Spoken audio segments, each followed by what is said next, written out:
Susan Combs was elected Texas Comptroller of Public Accounts in 2006.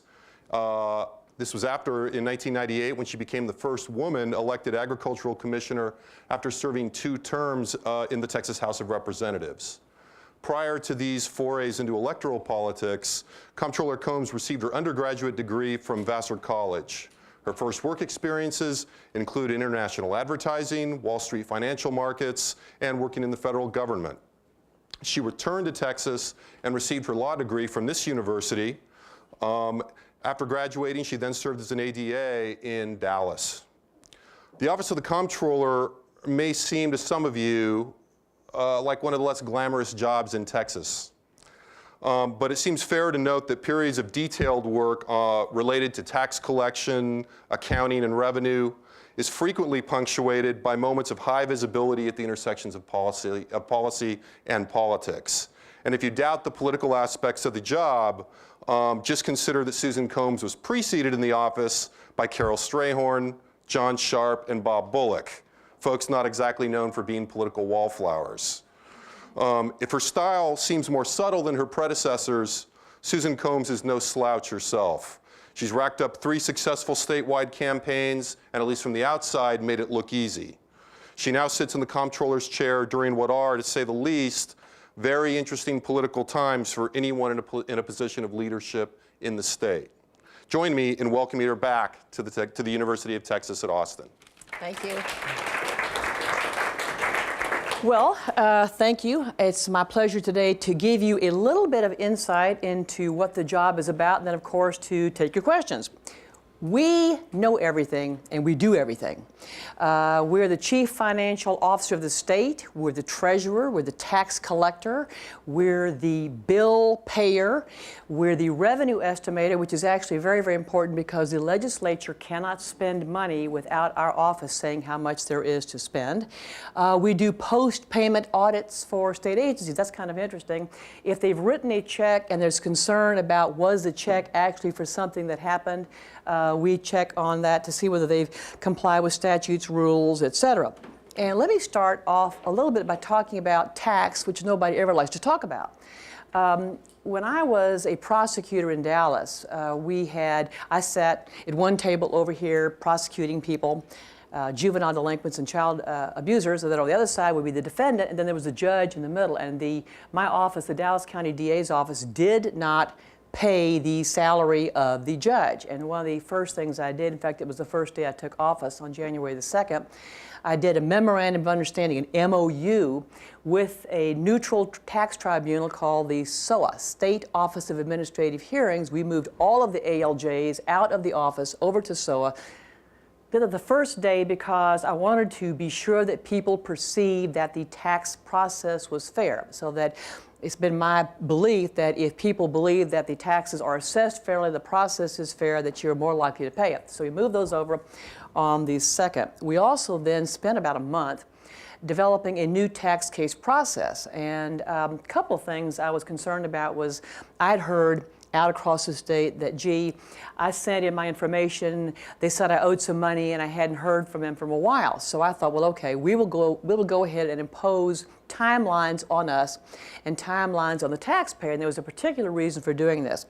If you're at all connected to the law, you understand statutes of limitation. You have a certain period of time within which to bring a matter or you're out of luck. And the practice in some cases had been to what's called bust the statute, meaning that if it was a 4-year statute, you might go along. There was a case, a taxpayer got a refund of about $130 million and it went back 11 years. And I said, that's not good practice, not good business practice. If you're a business owner, you want your money in or you want your taxes back. And so we have completely changed the tax case process. We've now added mediation. We've added multiple reviews. If you don't think the auditor is doing the right kind of job, we don't go to the auditor's supervisor. We leave the audit shop and go someplace else so that you will hopefully be convinced that it is fair. We also took a look at how we spend your money. And one of the things that we're doing on the 4th day I was in office, I put up on the web every single expenditure item by unit of the Comptroller's office. And then what that means is, by unit, I mean pencil versus category. Category would be office supplies. Item would be pencils. And so up on the web on January the 4th, about 4 o'clock in the afternoon, put up every single thing that we spend, because I kept hearing that people didn't know how government spent their money, really want to know how we spend the money, and can you please add more transparency to the process. And so that went up on January the 4th. Took me a while to sort of massage some of the other state agencies. We have the legislative authority to make them report to us in a uniform financial reporting system. So I got 20 about other agencies who had the software capability and had the data encoded to get down to the pencil level. The other 180 agencies are not there, but it's all up on the web. And so if you go to www.window.state.tx.us, you can find this. Well, we thought that was kind of nifty, and so then I added something else. I thought, gee, let's go ahead and show how we write the actual checks, because one of the things people get kind of irritated about is, well, it's still too arcane. How can I figure this out? And so October the 1st, pursuant to a piece of legislation that I worked on with Representative Mark Strama, on the web now, as of October the 1st, every single check, it's a virtual check register. It is the date, the amount, the payor, the payee of every single check in the state. And we're the only state of anything like this size to do this. I believe that Missouri is doing something like that, but basically we're it, and we're pretty huge. And it is a searchable, mineable database, and we're looking for thoughts. If any of you try to search it and you think, gee, it's still not helpful, please let us know, because we're going to try to make it easier. Technology is something we've been working on a lot, and we've gotten something called a business intelligence tool. And it's sort of back to, if you're in business, you have no idea unless you keep data how you're doing. What are your customers doing? How many widgets do you have? Are you selling widgets time? Is your inventory, is it first in, first out? How are you running your business? Well, the state's business is what I'm taking charge of, and the tax case process is one such. And I didn't know, for example, and this business intelligence tool has just been delivered September the 15th, if we have one auditor spending 30 days doing an audit and somebody else, exact same kind of stuff, spending 90. I want to know, why does the second guy spend 90 and the first person spend 30? And there's some ways we can train that person. And it's all about data collection and gathering to know what you're doing. And we're such a big state. I mean, if Texas were its own country, this is pretty nifty.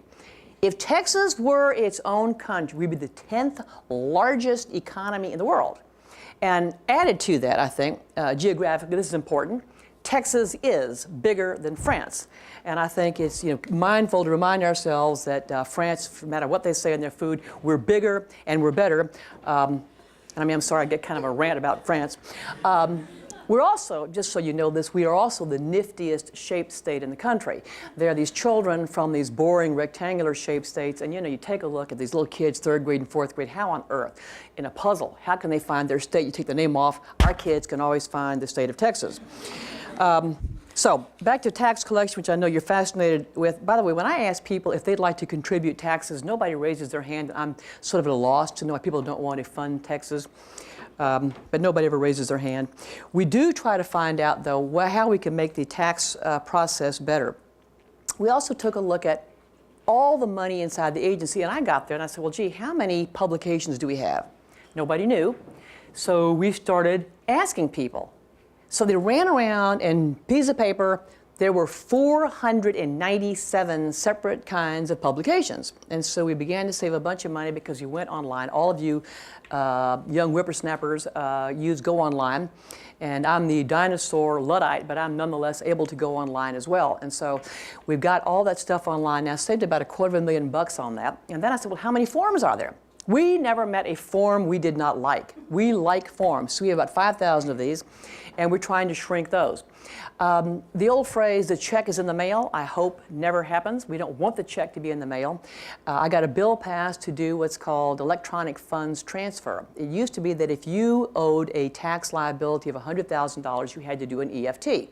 Partly we liked it because of the float. We want to capture the float. But it's also people opening envelopes. All these people opening envelopes. So I got a bill passed to bring it down to $10,000. And so as of January the 1st, If you owe $10,000 or more in certain categories of taxes, you will do it by EFT. We expect that to save a lot of stamps, a lot of people's time, a lot of other stuff. One of the concerns that the legislature had about that was they said, well, that's fine, but how about the folks who really aren't sort of, computer literate? And so we're giving the folks until the fall, September of '08, and for their tax returns to be digital, giving them until then, but the dollar limit's raised to $50,000. I've spent a lot of time out in rural Texas, and we've got, 2.9 million people in the state in small, non-metropolitan areas, which is, by the way, larger than 22 other states' populations. We're a very big state. But those folks are out there, they really don't have a T1 line, even though we had the Telecommunications Infrastructure Fund, which was to deliver the ability to do bandwidth to lots of places. They don't necessarily know how to do it. And I ranch in an area where we're beyond the 3-mile limit. And so we have to get a satellite. So for a lot of these people, paying their taxes online, doing a lot of this online is sort of a struggle. We also took a look at other ways we're spending money, and we have done what's called a business process improvement. We've been doing that now for about 6 months. Yesterday was the day we ended stage 1, and we're finding sort of weird savings. We've already saved about $2.3 million. Give you an example, there were 5 separate toner cartridge contracts within the agency. And we said, that's crazy, why not have one contract? Well, we now have one contract. We saved $73,000 by having one contract. We got legislation to let us quit publishing a duplicate health claims guide, which is already being done by the Health and Human Services folks. That was $250,000. We had about $500,000 of IT folks, outside external contractors. Let those folks go. We're doing it all in-house. We've saved about $2.3 million basically by just sort of following the motto, simpler, smarter, faster. Everything we do has to reflect our central vision, which is that it's your money. All of this money is your money. The Treasury has about $37 billion in it. We write all these checks as money comes in, money comes out. But if we think of the funds as sort of fungible, as not real, that doesn't work very well for you folks who wonder, why on earth are they charging me these taxes? Procurement, buying stuff. There was a agency called Texas Building and Procurement Commission, and through a bill, the procurement arm came to me as of September the 1st, and so we are now ramping up, looking at other states to see how we can do what's called strategic sourcing. General Motors and Ford, which is interesting, General Motors and Ford buy stuff together. They have a joint buying co-op for certain things like steel, et cetera. And so if General Motors and Ford can do it, it seems to me that we can do it as well. So we're taking a look at one-stop shopping, managing the contracts. One of the things we don't do well in the state, we sometimes feel like we get out-lawyered. We write a contract for something, a good or service, whatever it is, and then the vendor, who is, of course, talented and bright and aggressive, will write a contract that may be tilted their way. We have to be very clear-eyed about managing the state's resources and saying that we're not going to end up getting rolled. Again, it's our job not to get the state rolled on these contracts.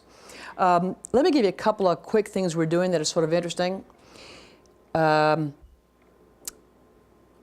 We took, by the way, for your information, the confidential information off the Texas Tomorrow Fund. Any of you on a Texas Tomorrow Fund contract, well, all of your personal information is now gone. We took all that stuff off. We're very, very mindful. This is kind of an interesting issue for us. Data security, really, really important for us. We get about 65,000 hack attempts a month on the computers. And so it's very important for us to be sure that if we have folks, confidential information, we don't want to give it out. Unclaimed property. You may have had an apartment rental contract, let's say 3 years ago, and you put down $150 and then you forgot to get your money back. Well, that money, the apartment building guys put that money into the unclaimed property fund, and you can go online and take a look and try to get it back. We've streamlined that process. We've raised the limit now to $5,000. We can do it overnight within 24 hours to get your money back. But Texas does try very, very hard to get your money back. We have about $1.7 billion total that we're trying to give back. Some of the issues are like John Williams. Is that John A. Williams, John Z. Williams, John D. Williams, what town's he in? And they move, folks move. California, by contrast, has $5.7 billion in unclaimed property, and the federal courts have stepped in because what happened was in California, this money was sitting there being used to balance the budget. And instead of making concerted efforts to tell people, here's your money, come and get it, they spent $15,000 a year, and the federal court said that won't work. You're not really making any kind of effort to give people their money back. We are, the unclaimed property, we reduced the inventory of pending claims by about 35%. We also do research. So I've mentioned tax collection, I mentioned bills paying, that kind of thing. Let me talk about research. When I was agriculture commissioner, you may remember this evil person. There was a really terrible person named Susan Combs who took all of those soft drinks out of elementary schools and said, well, that was me. And I did that because I used to handle starvation cases. I handled cases where children were starved by their parents and they would end up with failure to thrive, and some of them would have brain dysfunction. And what we are now doing, and I feel fairly strongly about this, we are now feeding our children to death. And so in 2003, I tried to get legislation passed, which I was not able to get passed, but I got the power by fiat to remove FMNV's foods of minimal nutritional value from schools. And so with that in mind, we're taking a look still at what the effects in the state are of obesity. And we published a report that said that it cost Texas businesses an estimated $3.3 billion a year in 2005, and it'll be $15.8 billion by 2025 if we don't do something about this. PE. How many of you had mandatory PE in middle school? Okay, well, you're lucky. Because what's happening now is that mandatory PE is not happening, and we tried to get legislation passed this session to require PE. I remember well sweating profusely doing PE, and no, I'm sorry, horses sweat, men perspire, and ladies are all on the glow. And so I glowed through middle school and high school. But we had PE. We could not get a bill passed to make it really mandatory because other folks intervened and said that some other activities are more important. So the Comptroller's office gets to do things like figure out how much revenue there was. And the fiscal note process, determining what something costs, is a function of the office. So I put a fiscal note of 0 on a $20 million rider in the bill pattern for the Texas Education Agency, because I said if we put $10 million a year in to persuade schools to do PE for middle schoolers, that they will generate at least the $10 million a year. We will zero cost it. And I'm a firm believer that if we can get these kids to exercise and not sit in front of a machine all the time, that we can make some progress. We're also doing an energy study. That'll be out in January. Very, very interesting from a policy perspective. We never look at, in fact, nobody in the country really looks at what is the net unit cost per kilowatt hour of the oil sector, the gas sector, wind, solar, nuclear, water, coal, you name it, ethanol, biomass, biodiesel. And so we're taking a look at that because when you add subsidies, abatements, additional costs, transportation, et cetera, you get some very interesting results, and we would like to have that out for folks. We're also getting data out to help create and retain jobs. A lot of people come here.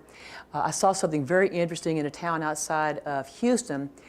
A business owner, somebody wanted to come in to move into this town. In 45 minutes, they spit out for them at this Chamber of Commerce, they spit out a kind of a GIS thing, and it has every single location, this is in Fort Bend County, every single location with a loading dock where all, if that's what they needed, a loading dock where all the water lines are, power lines are, et cetera, et cetera, et cetera, so that they can come in and decide if they want to do business there. We're spending a lot of time trying to get together economic development data for people. We think it's pretty important. How is the economy doing? Well, great, actually, sort of. This is political obfuscation. We're doing okay. $1.5 billion in spare change showed up at the end of the session. $400 million of that actually came from an agency which had its funds swept. One agency did not spend all the money allocated to it, and so all of those are swept at the end of the biennium. So that would have been 1.1, but sales tax revenue has been fantastic, 10.9 last year. The year before was like 12 something, unbelievable. Oil and gas sector is booming, so we've got about $1.5 billion on top of the 7 we predicted. We're at $8.5 billion surplus going into the next session, which I think is kind of important. Housing. Housing is really interesting. You've been hearing about the subprime market. New housing permits in Texas are down 25%. However, sales of existing homes, the number of sales is down not too much, and the prices have not taken a big hit generally. When the economy of the U.S. is booming, we get about 200,000 new jobs every month, which is a lot. Right now, it's at about 100,000. In September, it was 101,000 new jobs across the country, and Texas was responsible for 25,000 of those, which is grossly disproportionate to our size, second largest state, but we're not 25% of the population. We're about 8% of the population of the state. So I'm watching the clock. We do a lot. We really do know everything. And that is a benefit and a burden. We're in litigation right now about availability of birth date information for state employees. And when I was in the legislature, I got a bill passed in the House which kept confidential the information of jurors. We had cases of jurors sitting there, jurors was in the panel, and the defendants were reading the jury card. And they were looking at, oh, Mary Smith, here's her phone number. These defendants were calling from the jail at night, hey, Mary, golly, gee, I sure hope you vote for me on the jury panel, which seemed a little bit intimidating. And so we got that information withheld. With respect to identity theft, we had a request by somebody to get the month, day, and year of every single one of my employees at the office. And we asked why. And I can understand year, I can understand month, but when you get to month, day, and year, that is a huge amount of information with respect to identity theft. And we're in litigation about that. I don't know where it's going to go, but it's something that I do worry about. This would potentially mean the secretary in every sheriff's office, the secretary in every school district, every single member of the public who works anywhere in the public could hypothetically have all of their personal data about month, day, and year public. So that's something that with respect to open government, which I'm very committed to, there's open government with the limit of protecting my folks that I work with. So that's kind of an overview, and I watch the clock, and I'll be happy to take any questions. As you know, there are several propositions on the ballot for the election, and several of them require lots of money. And so if all of those are voted for in by the citizens of Texas, how do you expect that to affect the budget? Well, let me differentiate between voting in bonding authority and then issuing bonds. For example, Proposition 12 is $5 billion for bonding authority to issue bonds. I'm on the bond review board. We will not issue a bond unless there is the revenue available to pay for it. And so that's really part of where I come in, is that, okay, if they want $5 billion, is the revenue there? There's a proposal up next month for about $2.5 billion. It's already been authorized, $2.5 billion, and we're sort of checking our numbers to see if the revenue is available for the bonding period while it's issued to give them money. So yes, it sounds like a lot of money. I'm not minimizing it at all, but the question really is that the check and balance is you don't issue the bonds until you are absolutely certain that you have the money to pay for them. We are constitutionally required to have a balanced budget. We can't go in the red. And so if we found out that we have a legal obligation to pay for some bonds, we would cut someplace else. We don't do deficit spending. We can't do it.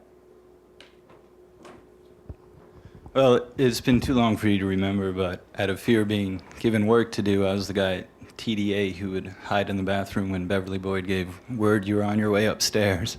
But I have a couple questions for you. We love Beverly. I have two related questions for you. One, how do you square your bureaucratic obligations with your political ambitions? And in a related vein, you've moved from Ag Commissioner now to Comptroller. In what ways does this affect your ability to move up the political food Well, chain? one, I don't want to move up. And I say that unequivocally. I want to stay comptroller. It's a great job. I don't want to be governor, don't want to be lieutenant governor, don't want to be U.S. senator. So it does not, I have no political ambitions to worry about except getting reelected. I was in China, and somebody asked me, I was in China talking to some ag students in September, and they said, well, gee, what do you do if people don't like you? Kind of a big question. You know, hand them more combs and try to bribe them. But the point is, I guess what I would say is, you know, if you do your job right, that's the result that I want. And I'm liberated. I'm really liberated by not wanting another job. It's really, really handy. Just out of curiosity, I'm very curious about the $400 million in swept funds from an agency. It was one agency? Mm-hmm. Do you feel comfortable saying which one? TEA. Could you tell through their budget what it was not spent on? Mm-mm. Curious. I mean, we just had heard that there was a lot of money coming, and so it was $400 million. Listen, be happy. That's perky. Yeah. I have no idea what it didn't get spent on, but that's something that the appropriations process will have looked at. Gee, what strategy didn't get done? The Legislative Budget Board would always say, did you do all the things? Like when I was Ag Commissioner, do we check enough gas pumps? You know, we do check gas pumps, and for weights and measures, if you bought 15 gallons, did you get stiffed?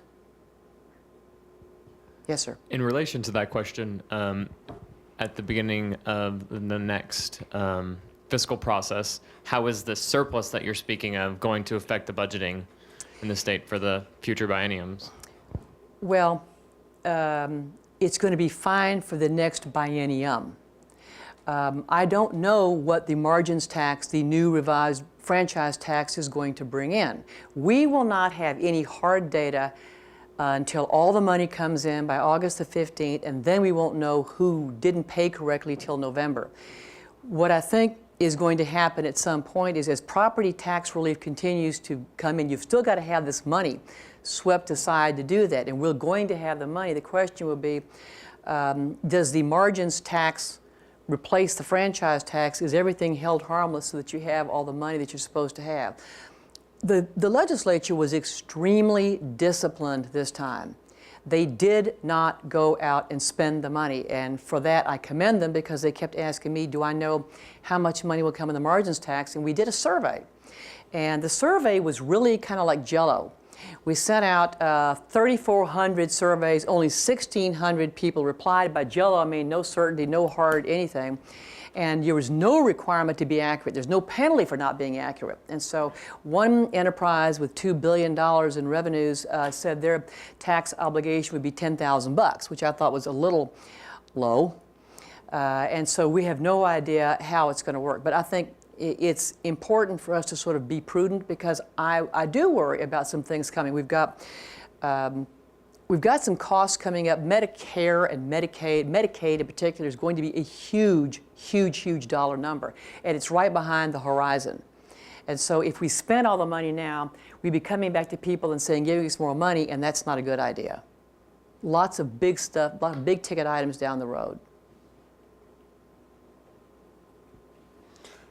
They're going to let me ask a question, I guess. You know, I was struck by, I'm struck by a few things, but I was struck by your reference to getting things passed through the legislature, you know, when you were Ag Commissioner and now. Could you talk a little bit about what that's like? I think for a lot of people it's not something they see as much, but the way that the statewide officials lobby the legislature, essentially. Could you talk about what that process is like, especially given that you were once on the other side? That's been a help, having been in the legislature, because I sort of know how hard it is. What any agency does, all agencies, you have to have a legislator carrying a bill that you try to get. And then, so I would carry bills. I mean, I would have legislators carry bills, and then they would ask me to go work the committee. So I would go to the committee, and I would say, Representative X has got this great bill, which I'm very much for, and I would maybe go testify, quote, in support of, as opposed to in favor of, testify on instead of in support of. Although as a statewide official, I often testify in favor of. This is a weird, arcane thing. There's 3 boxes you can check. You are there as a witness for, you are there as a witness against, or you are there as a witness on. And virtually every single state employee from an agency checks the on box. And I would get a little more bold, and I would check in support. And they knew if I showed up, it was in favor of it. And I would work the committee. I mean, I had people for dinner. I worked everything. And I know how hard it is to get things passed. Thousands of bills are written, and not so many thousands are passed. And if I didn't take it personally and go work it, it wasn't going to happen. And as I say, having been there, I'm kind of an autocrat, and I wanted the bills the way I wanted them, but that's not the process. Process is there's going to be change, and so you have to understand that, and maybe you get positive improvements, or maybe you have to think about incrementalism. I'll get something this time, and I'll get some more next time, and I'll get some more the time after that. I think in the state, it's much easier to do that than in Washington. Washington is really much tougher, and we actually get more stuff done.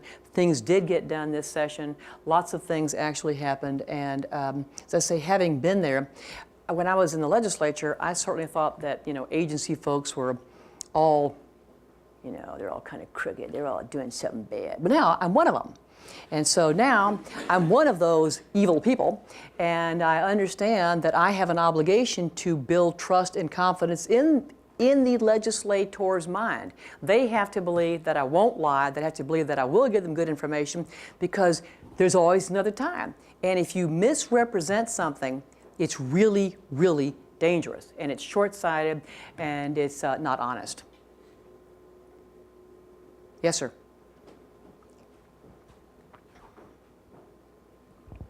In terms of accounting, is the Texas Comptroller's Office concerned about the cost involved in the convergence of U.S. GAAP and international standards? And if so, how does the Texas Comptroller Office plan to handle these costs? You mean government accounting, accepted accounting principles, GAAP? You mean GASB 45? Are you worried about GASB 45? Give me a question again, please.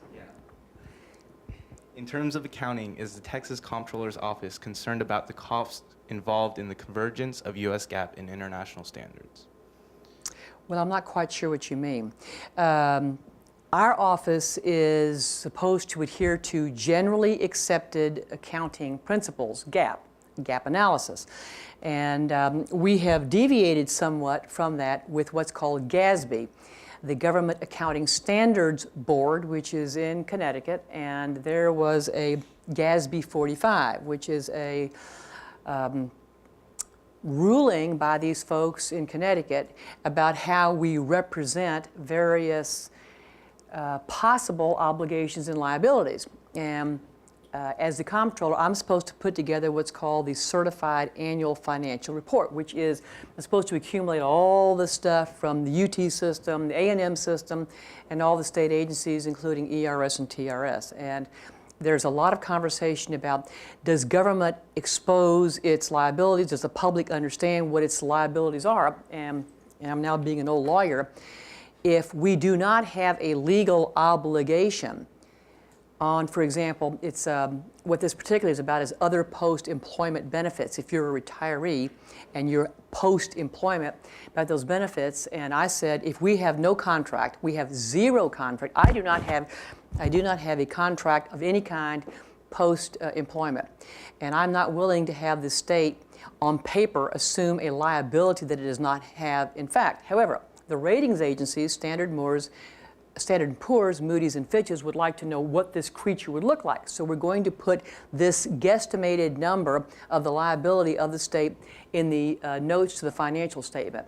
But I am not going to put us in the position of saying these are actual liabilities, because we, again, have a constitutional prohibition against spending any money beyond the 2-year period. We can't go out 20 years and agree to do it. And in every contract we write, it's if the money exists in 2 years.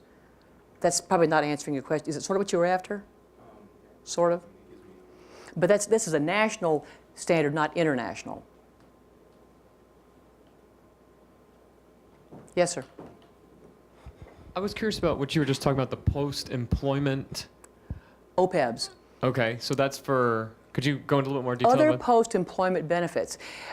This came up in the private sector under FASB, which is the Financial Accounting Standards Board. I love it. You know, it's kind of awful that I know this stuff anyway, but FASB, FASB 105 or 6. So what happened was FASB said, General Motors, you guys, you got to reflect all of these employees and their possible health stuff later. Well, people, their boards of directors saw these gigantic numbers and they said, okay, we are getting out of the retirement health business.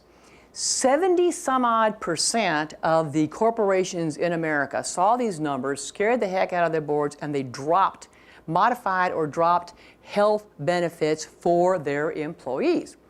So that has been out about 8 or 9 years. And so GASB, son of FASB, came in, and it was the same thing. And again, some states, Illinois has a lot of contracts, but we don't have a contracted relationship. We're an at-will employment state. And we can basically fire every state employee with no grounds. They can come back and sue on various other equal protection claims, but we don't have those claims. What I was worried about was every single 2 years, every budget cycle, they start from scratch looking at how much they're going to pay for these employee health benefits. They've dropped them. They've lowered them. In 2 years, in '03, we were short of money, so they dropped them. And so for us to predict that we absolutely have a known obligation, A, we can't possibly know it, and no account will tell you, or an actuary will tell you you can know something out 50 years or 35 years. And secondly, we are prohibited from assuming that is a real liability. So what does that mean for a state employee? Well, state employees actually supported the legislation that got passed because they said, if people see these large, scary numbers that are the mythical beast, then they will end up firing more employees or changing stuff. And so we tried to strike a balance between transparency, disclosure, which we think is real important, and also not assuming a liability that we do not legally owe.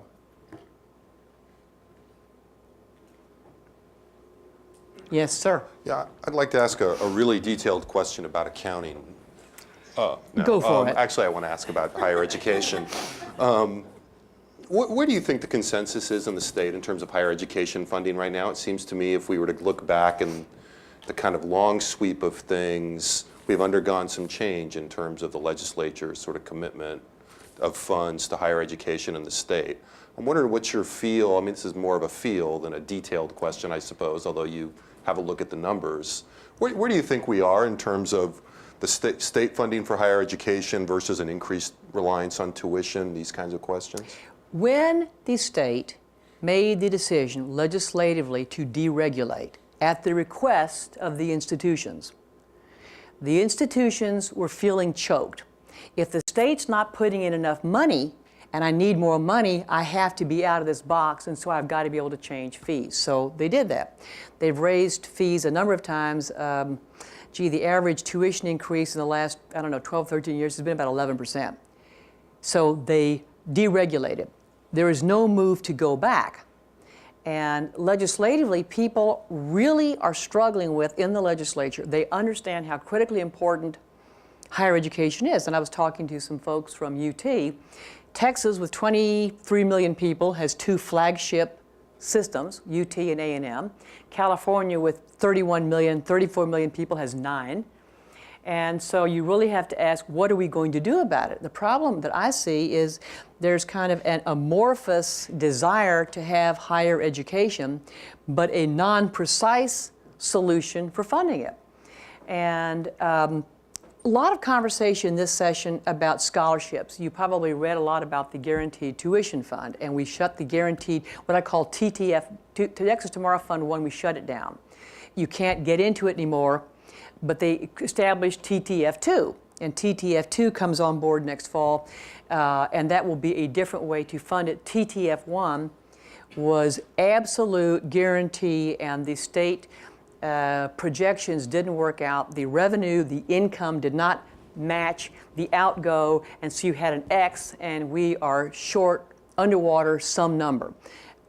X billion, Y billion, Z billion, some number. But everybody believes in education. And I mean, again, it's sort of back to the amorphous. Oh, we love education. And I'm personally a supporter of Texas grants. I'm a supporter of scholarships, but I'm also a supporter of people getting their kids to go. I was talking to a gentleman out in San Angelo, and they offered full tuition to 60 freshmen, 60 sophomores, 60 juniors, 60 seniors in San Angelo, full ride, everything, tax, title, and license, if these kids would go. So the 4 times 60 is 240 kids, and they only had 10 applicants. What we're seeing in the state is a kind of a shift. Folks, kids are working longer. They're not actually necessarily in school from 18 to 21. They may be in school 19 to 27 or 25 to 32. And so they're postponing. It may not even be so much a scholarship as I'm foregoing salary, I'm foregoing income from outside. And I don't know how to address that part. The guy at Angelo State was very horrified. Out of 240 young men and women, only 10 took it, and only 2 graduated. So there's a lot to do. We're going to try to do some things in public education to get them ready for folks like you in higher education, virtual schools, et cetera, so that people can actually do some work in the daytime and go to school at night.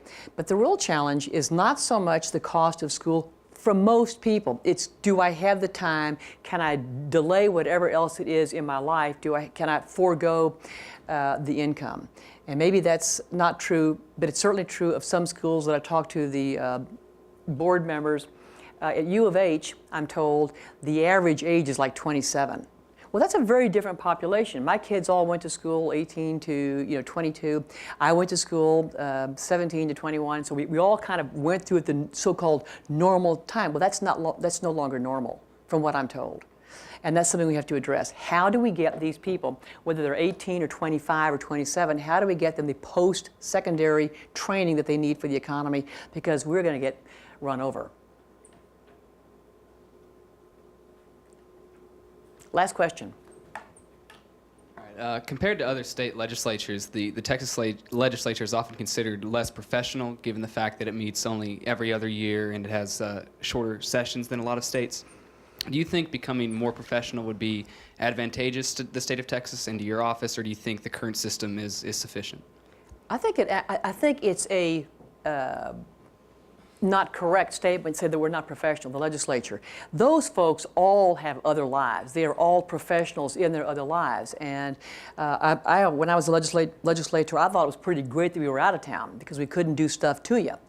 Or for you. And so I think there's a lot of feeling that if there's issues are really hot, you'll get them done. If it's a special session, you'll get it done. But they are professional. These are really competent people, by and large, who work hard. They have other lives. They're doing something else. They couldn't have gotten the vote. It's a job interview process when you run. You're interviewing the voters, and they're interviewing you and saying, gee, we trust you to be smart enough, competent, whatever it is. And so if you pass the interview test, then you get elected. And these people did pass the interview test. Let's thank Comptroller Susan Combs. Thank you. Thank you. Thanks, Tom.